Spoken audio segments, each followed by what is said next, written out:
आज ऐसे 2350 से अधिक परिवारों को वहां पर भी उन स्वतंत्रता संग्राम सेनानियों को जिन्होंने देश की आजादी के लिए अपना सर्वस्व न्यौछावर किया था, आज पलिया में उनको भी अधिकार पत्र देने के उपरांत मुझे अब मोहम्मदी में आकर के इस आयोजन के साथ जुड़ने का सौभाग्य प्राप्त हो रहा है। ये योजना है बांग्लादेश से 1947 और 1971 में आए हुए परिवारों को उनका अधिकार देने का। याद करिए, ये पापी पाकिस्तान अपने कर्मों से पहले भारत का विभाजन किया और फिर पाकिस्तान के भी टुकड़े हुए हैं। अभी अन्य टुकड़े होने के इंतजार भी करिए, पाकिस्तान और टुकड़ों में बंटने वाला है। लेकिन उस पापी पाकिस्तान के पाप की सजा मिली किसको? वहां रह रहे हिंदुओं को, सिखों को, बौद्धों को, जैनियों को, सिखों को, पारसियों को, ईसाइयों को, क्योंकि उनके यहां किसी अन्य जाति के लिए कोई अस्तित्व नहीं है। और आज मैं कह सकता हूं 1947 और 1971 की उस विभाजन और उस त्रासदी के उपरांत जो लोग विस्थापित होकर के दर दर की ठोकर खाते हुए यहां पर बसे थे, ऐसे 1000 से अधिक परिवारों को आज यहां पर भौमिक अधिकार देते हुए मुझे गौरव की अनुभूति हो रही है कि आज इन बंगाली बंधुओं को उनका अधिकार हम उपलब्ध करवा रहे हैं। आप देखो पाप किस हद तक बोलता है। जिस बांग्लादेश ने इन्हें ठुकराया, जिस पाकिस्तान के पाप के कारण इन पर अत्याचार हुआ था, उस बांग्लादेश से विस्थापित होकर के उनकी जमीन पर, उनकी संपत्ति पर, उनकी पैतृक संपत्ति पर वहां के दरिंदों ने कब्जा किया। और कांग्रेस का पाप देखो, आपका अधिकार तो लिया, आपसे वोट तो लेते रहे, लेकिन कभी आपको मालिकाना अधिकार नहीं दिया। आपकी पहचान छुपाने के लिए गांव का नाम भी मियापुर रख दिया। आप सोचो, एक भी मियां नहीं, लेकिन नाम मियापुर। अब ये मियापुर नहीं रहेगा, अब बांग्लादेश से आए हुए इन बंदों की इस बस्ती का नाम रविंद्र नगर होगा। रविंद्र नगर, गुरुदेव रविंद्र।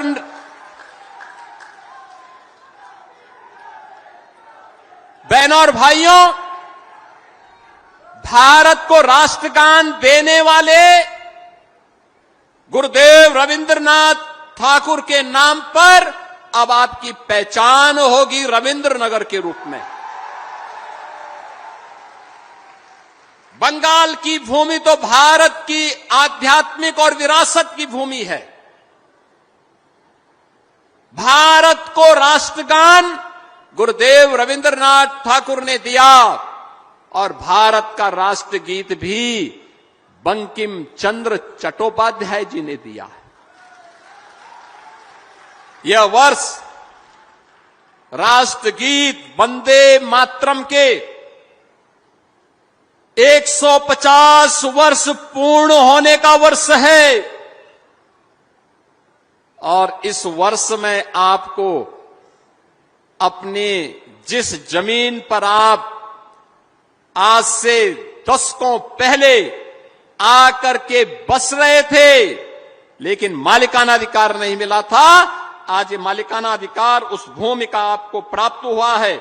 इस अवसर पर मैं आप सबको हृदय से बधाई देता हूं अपनी शुभकामनाएं देता हूं और दशकों पूर्व जो वायदा आपके साथ, अधूरे वायदे आपके थे, आज मोदी जी की ओर से उसको पूरा करने के लिए मैं आपके बीच आया हूं। आज उसी वायदे को, और ये वायदा ही नहीं है, ये न्याय, सम्मान और उस मानवीय पक्ष को लेकर के भी हम लोग आए हैं जो प्रधानमंत्री मोदी जी के सबके साथ और सबके विकास के उद्घोष में गूंजता है। आपके साथ ये न्याय है कि आपको अधिकार मिलना चाहिए, और ये उस कहानी को भी कहता है। बहनों और भाइयों, ये उस बारे में भी हम सबका ध्यान आकर्षित करता है, हर भारतवासी का ध्यान आकर्षित करता है। याद करिए, बांग्लादेश में हिंदू प्रताड़ित होता है, सिख प्रताड़ित होता है, बौद्ध प्रताड़ित होता है, जैनी प्रताड़ित होता है। उसकी आस और उसका विश्वास भारत की तरफ होता है, वो भारत की तरफ देखता है। भारत उसको न्याय देगा, भारत उसके साथ खड़ा होगा। भारत उसके साथ किस रूप में खड़ा हो रहा है, आज इस रूप में आप देख सकते हैं। जब आपको भारत की धरती पर, यद्यपि आपके पूर्वज बांग्लादेश में रह रहे थे, लेकिन आपको मालिकाना अधिकार प्रधानमंत्री मोदी जी के कारण आज भारत में मिल रहा है। उत्तर प्रदेश की धरती में, लखीमपुर में उपलब्ध हो रहा है। यह है भारत की पहचान। इसलिए न्याय की लड़ाई है ये, सम्मान की इस लड़ाई को, स्वावलंबन की इस लड़ाई को और मानवता की इस लड़ाई को, जो संघर्षों से आपने प्रारंभ की, आज सम्मान के साथ आप उसे प्राप्त कर रहे हैं। इसकी भी मैं आपको बधाई देने के लिए यहां पर आया हूं।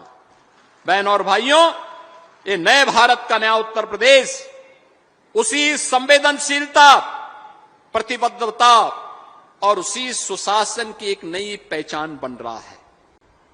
किस किस प्रकार की त्रासदी थी 1971 में, 1973 में, 1976 और 1978 में। आप यहां पर आए, आप केवल सीमा पार करके नहीं आए थे, अपने साथ टूटे हुए सपनों को और उसकी पीड़ा लेकर के आए थे। बिछड़े हुए अपनों की यादें और एक अनिश्चित भविष्य लेकर के आए थे।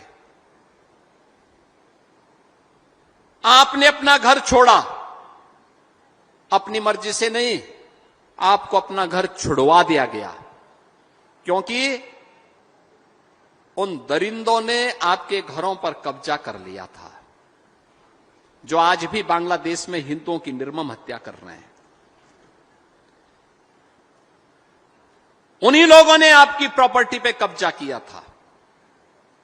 वहां पर अपनी जमीन छोड़ने के लिए आपको मजबूर कर दिया गया, आपकी आजीविका छीनी गई और आपको आपके अपनों की यादों को पीछे छोड़ना पड़ा था।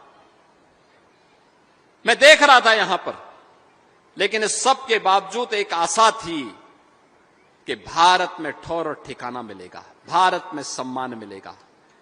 और याद करिए, आपको उस बांग्लादेश ने, उस पाकिस्तान ने नहीं अपनाया। आप हिंदू थे तो हिंदुस्तान ने ही आपको अपने गले से लगाया। आप सिख थे, आपको हिंदुस्तान ने ही अपने गले से लगाया। आप बौद्ध और जैनी और पारसी थे तो हिंदुस्तान ने ही आपको अपने गले से लगाया। संघर्ष से जो आप सबल बनने की आपकी यात्रा थी, इस शून्य से शिखर तक की यात्रा भी है। याद करिए, जब आप आए थे कुछ भी नहीं था आपके पास, पहनने के लिए कपड़े नहीं थे, कुछ भी सहारा नहीं था। और आज मैं देख रहा था, यहां पर हमने देखा है ये केवल एक आपकी विस्थापन की कहानी नहीं थी, केवल आपकी अपनी एक अपनों से बिछड़ने की कहानी नहीं थी, एक साहस का था, संघर्ष का था, अदम्य जीवटता की भी एक अमर गाथा है ये। आप सोचो, अगर आप बांग्लादेश से नहीं आते क्या होता आपके साथ, क्या होता? पाकिस्तान से नहीं आते क्या होता? ये हिंदुओं की सहिष्णुता देखिए। आप आए, किसी ने आपकी जाति नहीं पूछी, किसी ने आपका संप्रदाय नहीं पूछा, किसी ने आपका मत नहीं पूछा, उन्होंने गले से आपको लगाया, अपने साथ जोड़ा और अपने साथ रहने, एक साथ मिलकर के जीवन को आगे गुजर बसर चलाने के लिए आपके साथ चले, बढ़े और आपके लिए संघर्ष किए। आप सोचो, मोहम्मदी के विधायक लोकेंद्र प्रताप सिंह संघर्ष नहीं करते तो क्या आपको आपका अधिकार मिल जाता?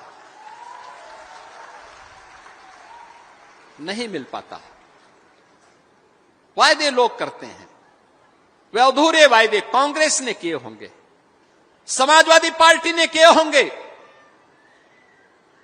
ये विभाजन की त्रासदी 1947 में क्यों आई? इसलिए आई थी बहनों और भाइयों, क्योंकि हम विभाजित थे, बटे हुए थे। और आज भी मैं कहता हूं कि जातीय विभाजन में बांटने का पाप जो भी करता है, वह जातीय विभाजन में बांट करके जो समाज के सामाजिक ताने बाने को छिन्न भिन्न करता है, वह केवल पाप ही नहीं कर रहा है, उससे बड़ा देशद्रोही कोई दूसरा है ही नहीं। वो देश के साथ विश्वासघात कर रहा है, आने वाली पीढ़ी के भविष्य के साथ विश्वासघात कर रहा है। जो जाति, मत और संप्रदाय के आधार पर समाज को बांटता है। पाकिस्तान का बनना और विभाजन की वो त्रासदी 1947 की भारत विभाजन की हो या 1971 की बांग्लादेश युद्ध के दौरान विस्थापित हुए इन हिंदुओं की त्रासदी, सिखों की त्रासदी, बौद्धों और जैनियों की त्रासदी, ये उसी रूप में हम सबको देखने को मिली है। 1031 परिवार, याद करिए, इनकी संख्या आज बढ़कर के लगभग 5000 यानी 5000 से ज्यादा हो गई।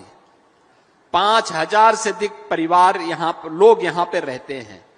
इन लोगों को कभी उसका अधिकार नहीं मिल पाया और आज यह एक क्षण है हमारे साथ, एक महत्वपूर्ण निर्णय, आपके संघर्ष को उचित मंच पर ले जाने का निर्णय, जिसको यहां के विधायक ने, यहां के हमारे जनप्रतिनिधियों ने आगे बढ़ाया, मेरे पास आया, मोदी जी ने कानून पास किया और इन विभाजनकारी लोगों के चेहरे को तो देखो।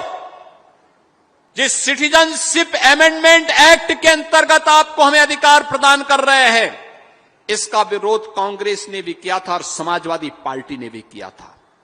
ये लोग नहीं चाहते थे कि हिंदुओं को, सिखों को, बौद्धों को, जैनियों को अधिकार मिले, क्योंकि ये तो तुष्टीकरण के पोषक है। जब हम लौह पुरुष सरदार वल्लभ भाई पटेल की जयंती मनाते हैं, तब समाजवादी पार्टी देश के तोड़क जिन्ना के प्रति उसका महिमा मंडन करते हैं। जब हम एकजुट होने का आह्वान करते हैं, तब ये जातीय विभाजन में समाज के सामाजिक ताने बाने को छिन्न भिन्न करने का पाप करते हैं। और ये वही लोग हैं, इसलिए केवल एक निर्णय नहीं है बहनों और भाइयों, ये न्याय का वह क्षण है जिसने इतिहास की अधूरी तमन्ना को पूरा किया है।